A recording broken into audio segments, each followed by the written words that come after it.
I think the median package would be around like $160 to $180,000. Harvard's motto is called transformational leadership, and it's a catchphrase when you come to HBS. Like, okay, let's get transformed, and everyone's like, okay, are you getting transformed or not? Like most of the people who come to HBS, they are thinking that they are probably the dumbest people. And is that so? Yeah. Okay. Even I think the same. Like everyone think, at least half of the class thinks that they are admissions mistake.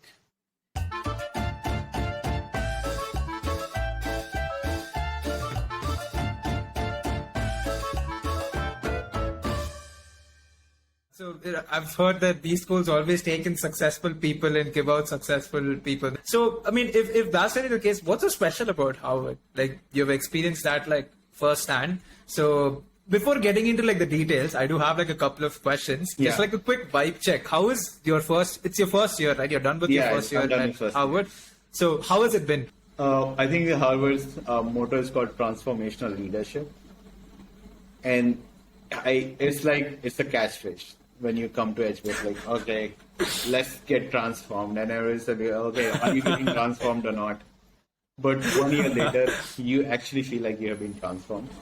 And there are a bunch of reasons. One is the professors, the academics, the leadership opportunities. There are so many clubs, there are so many leadership positions. Like, if you want, you can get into a leadership position. And it's a real job. And you can be a leader. There's community. There are courses which involve thinking into yourself, like a lot of introspections and retrospective and perspectives involved. So that is something I haven't done. Like, you do a lot of things and then you don't realize that why have I done this. And if a school is forcing you, and then you sit into these groups, and they're like small, intimate groups where you talk about this is what drives me. And it's like you show your vulnerable side, like this is what makes me cry, this is what makes me laugh. And then when you start opening up, you learn more about yourself. And then it gives you a lot more clarity on like what is more important. Is money more important, or is something else doing more important? What would be a good profession for me in long term and in short term? And thinking about family, friends, relationship. All of this is done at Harvard. So that is what it makes it a little bit unique than others, maybe, if I say. Okay. That's great. So, I mean, in the next section, I actually want to just like compare and contrast the education system in the United States at like Harvard and, back in India, because you've had like first-hand experience in both. So first, let's talk about like academics, right? So Harvard is known for its like case-based approach. So if you could just like give like a quick introduction as to what that essentially is, and how has your experience been with respect to academics, and how is it different from India? Yeah. I mean, I think case-based method is like really unique. Probably a few B schools do it. I think ISP does it in India, and then Harvard and probably Darden does it. So case-based method is that for every class, you'll be assigned a case. And case is a PDF document, which is like, could be 10 to 20 pages long. And for example, let's take 𝐜𝐽. So there was a case on 𝐜𝐽 in our marketing class. So this case was all about how 𝐜𝐽 started, how it grew up. And then the question is, given all these data on the background, now they are considering whether they should expand to China or not. And now they will go into details of like, these are the considerations, or China has these projections, or these are the challenges. And there's no good answer. Like, you will see that these are the good things, these are the bad things. And then you have to, like, what your heart says. Maybe they should go to China because these are the good things, and maybe we can figure out what can we do about the bad things.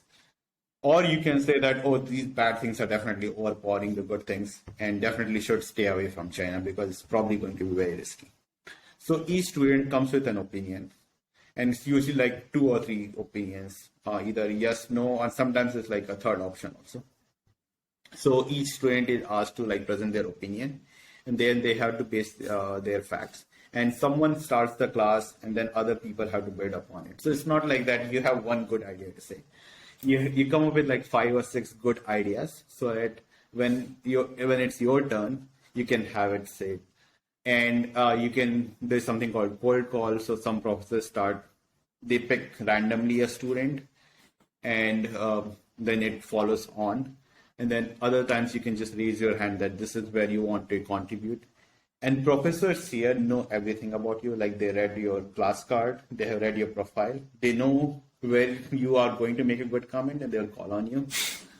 And over time, they also realize that this guy is probably good into like the tech side of things, so he's probably helpful.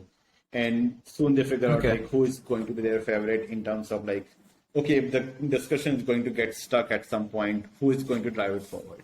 So that's how a case discussion goes. It's very different from like lecture based, when a professor comes and teaches you like this is the accounting, this is finance. And the funny thing, like a lot of people thought that accounting can't be taught by case-based method, but Harvard does it. And finance also. Like, so think about like finance case. So for example, there's this activist investor who thinks that this company is lying to the public and their stock price should be $10 and not should be $12. So this is a case-based method. While in a lecture-based method, they'll just talk about the projections, the projected projections, and then the actual ones, and then the problems with the flaws with the projections, and then you do the numbers. So we still do the numbers, it's just that there's a story behind it, and we feel like more connected to the case. So I think the next topic that I would want to talk about is how is the job placements and opportunities seen different from India when compared to Harvard? Yes, I think placement-wise, most Indian institutes are more involved than other institutes. So, for example, I'll compare like NIT, UFM, and Harvard. So, NIT is like companies come to campus, they talk to like your career and placement department. All these placement interviews happen on campus, and then you get the job. Michigan was very different. Like these companies come to the campus, there's like career fair and all, but you don't get offered anything. There's no campus interviews. There may be a few campus interviews, but mostly unless you apply online, you're not considered. So you apply online, there may be an interview. If they're like nearby, they may come to campus.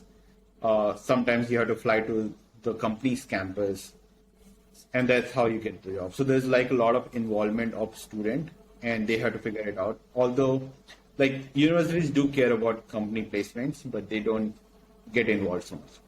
Harvard is more close to NIT because it's a business school, and a lot of rankings will depend on how much like the graduates are earning. So for them, they do get involved. So there's a career and placement department. Most of the companies come through career and placement department. They put listings on website. And they download all the resume books. So we put all the resumes in a PDF, and it's like 900-page PDF, and companies download it and try to figure out if they want people or not. So I think it's more involved, but I would still think that it's not as involved as NIT, because NIT would be like everything has to happen on campus. Harvard is, if it can happen on campus, it can. Otherwise, it's like offline. Okay. Just curious to know, like, what would be like the average packages immediately after Harvard? It varies. So a lot of people, I think the median package would be around like $160,000 to $180,000. This is base salary. That's great. There may be some bonus involved. So that's like median. But a lot of people, I wouldn't say a lot of people, but still like 50 people out of 900 people, they end up going to like non-profit sector, and they become like, they join, say, mayor of Boston office or governor of Michigan office, and they get paid about like $90,000 to $100,000. So that those salaries are lower. There will be a few star people who are probably already successful before coming to HBS. So like there are a few people who are already making like $300,000 before coming to HBS. And after getting out of HBS, they start making like $500,000. So it's, the range is huge. Range is huge. But I think everyone is better off after coming to HBS, and I think that is what matters. Like you don't compare it to other people, you compare it to what you were before. Exactly. Yeah. Yeah. No, that definitely makes sense. So the last section would be about talking about the peers and the people that you get to meet and interact with. I would love to know like how intimidating it is getting to meet and interact with the top and the smartest minds around the world. How has it been? It's a good question, honestly. Like most of the people who come to HPS, they are thinking that they are probably the dumbest people. And Is that so? yeah. Okay. Even I think the same. Like everyone think at least half of the class thinks that they are admissions mistake, and there's obviously some sort of randomness involved. So about 10,000 people apply to HPS, and probably 2,000 are qualified, like really qualified. And then there's a coin toss, and then 1 out of 2 they take only like 1,000 people or 900 people. So there's obviously like, oh, they must have mistaken me for someone else, or maybe I wrote something which they like, which I'm not, or maybe I lied on my resume or something like that. I don't think you can lie on resume and get into Harvard because there's an interview process and they will catch you.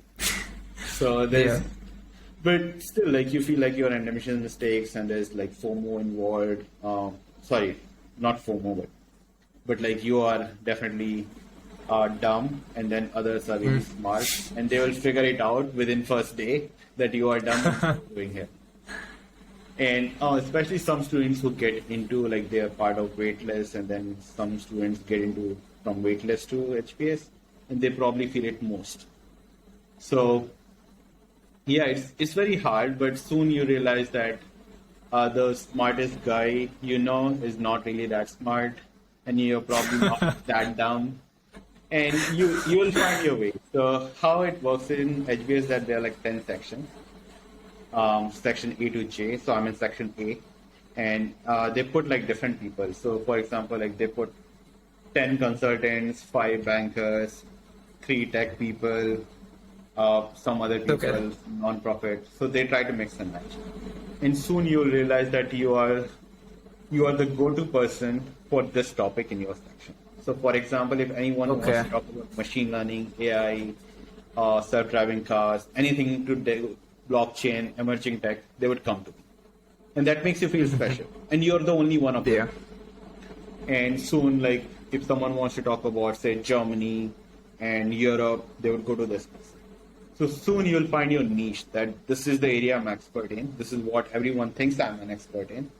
And you feel more confident that, okay, I belong here. And these are the expertise I bring here. And professor will call on you if there's a topic relevant to what your perceived expertness is.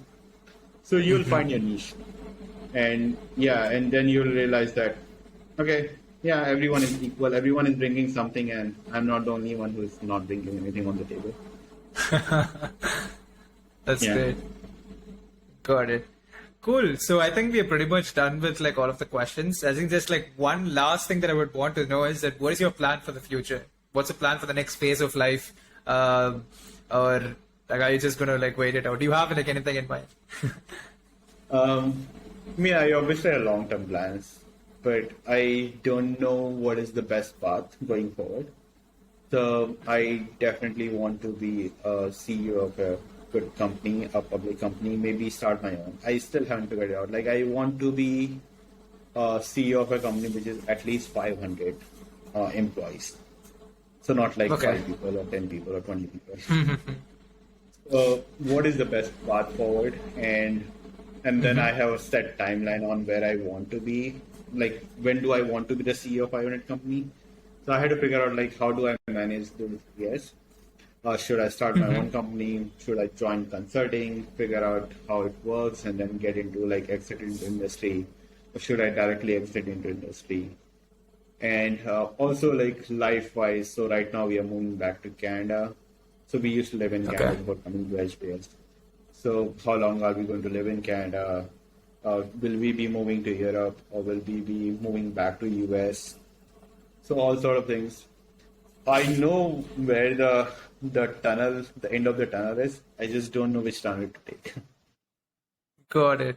Yeah. That's great. That's a great answer. So yeah, that's about it, Gaurav. Let me just once again say thank you so much for coming down and answering all of the questions.